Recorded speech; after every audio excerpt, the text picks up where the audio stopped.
Hello বন্ধুরা, আমি Prabhas magic kitchen থেকে আপনাদের শুভেচ্ছা জানাচ্ছি। আশা করি আপনারা সবাই ভালো এবং সুস্থ আছেন। আজকে আবারও চলে আসলাম নতুন একটা রেসিপি নিয়ে। আজকে আমি পাট শাক দিয়ে ডাল রান্না করব।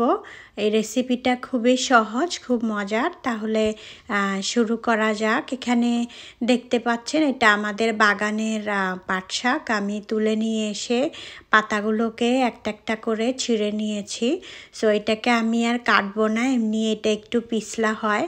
আমি এখানে 1 কাপ ডাল নিয়ে ধুয়ে নিয়েছি। পরিমাণ মতো লবণ দিয়ে দিলাম,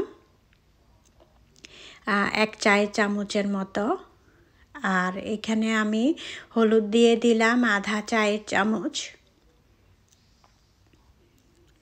দিয়ে দিলাম আপনার ছোট একটা পেঁয়াজ কুচানো।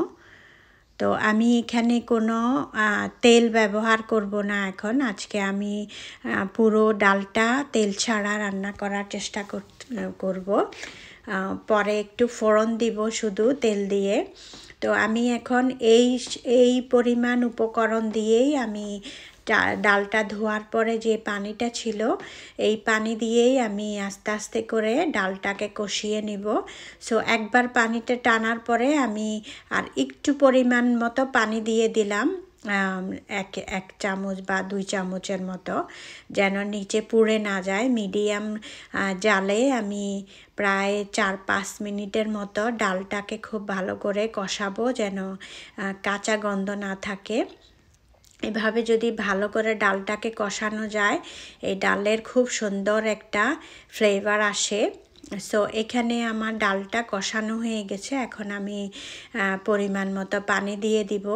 এমনভাবে পানি দিব যেন প্রায় 4 কাপের মতো পানি দিয়েছি আমি এখানে, যেন খুব ঘন না হয় আবার খুব পাতলাও না হয়।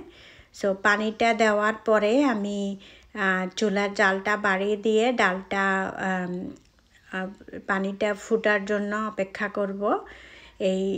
এর মধ্যে আমি বলি, অবশ্যই যদি ভালো লাগে আমার ভিডিওটি, আমার চ্যানেলটি সাবস্ক্রাইব করে আমার চ্যানেলের পাশে থাকবেন, যেন আপনারা নতুন নতুন ভিডিও দেখতে পারেন।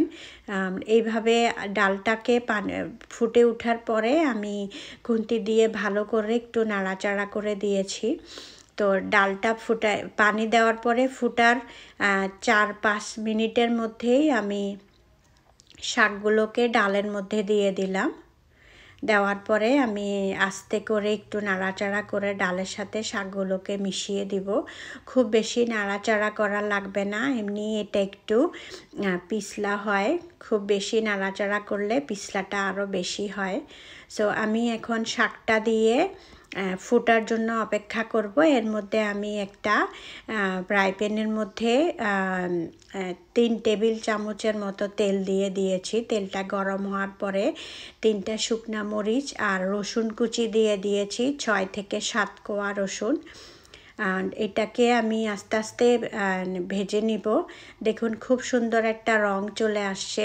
এখন আমি এই ফোড়নটাকেই ডালের মধ্যে দিয়ে দিব। এই ফোড়নটা দেওয়ার পরে ডালটা কিন্তু অনেক মজা লাগবে। দিয়ে আমি আলতো করে ডালটাকে ভালো করে ফোড়নের সাথে মিশিয়ে দিব। এভাবে মিশানোর পরে আমি এই ডালটাকে আরও 3 থেকে 4 মিনিট রান্না করব। ডালটা অলরেডি কিন্তু হয়ে গেছে। এর মধ্যে আপনি কিন্তু লবণটা দেখে নেবেন। আমি লবণের আন্দাজটা আসলে পরিমাণের উপর নির্ভর করে। খুব সুন্দর ডালটা রান্না হয়ে গেছে দেখেন। সো যারা আজকে আমার চ্যানেলের সাথে ছিলেন তাদেরকে অনেক অনেক ধন্যবাদ। আবারও দেখা হবে নতুন কোনো রেসিপি নিয়ে। ততদিনে সবাই ভালো এবং সুস্থ থাকবেন।